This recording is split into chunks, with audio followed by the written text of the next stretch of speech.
ស្រុកបារាយឆោមឆាយឆាតស្រស់ស្ទឹងសែនស្រណោះឆ្លាក់ឈ្មោះបុព្ផា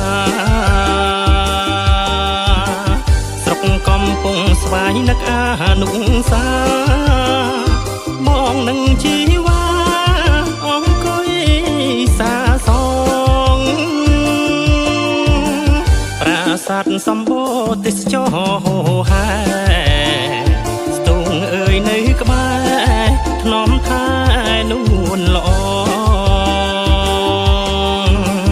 ប្រាសាទបាឡើងរៀមនៅចាំចងកាលនោះតងវងអូននៅក្មេងវ័យអោស្រុកសន្ទុកទឹកមុខស្រស់ស្រាយបងស្កាត់ពីនាយមកជប់ស្រុកស្រីសូមពើមេត្តារៀមរាណាថ្លៃសន្តានប្រណីផងណាវមិត្តកាំងវ័យចិត្តស្មោះចំពោះកល្យានបងសូមផ្ញើប្រាននឹងរំដួលចិត្ត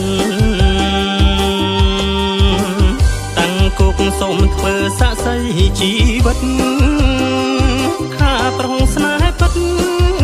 លូអាំងវសានអើ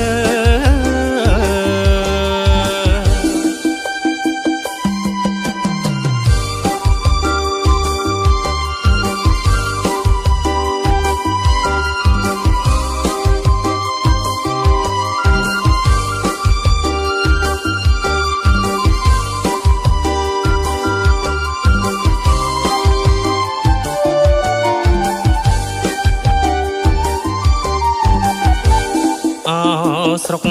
សន្ទុកទឹកមុខស្រស់ស្រាយបងស្កាត់ពីនាយមកជប់ស្រុកស្រីសូមពើមេត្តារៀមរាណាថ្លៃសន្តានប្រណីផងណាវមិត្តកាំងវ័យចិត្តស្មោះចំពោះកល្យានបងសូមផ្ញើប្រាននឹងរំដួលចិត្តតាំងគុកសូមធ្វើស័ក្តិសិទ្ធិជីវិតខាប្រងស្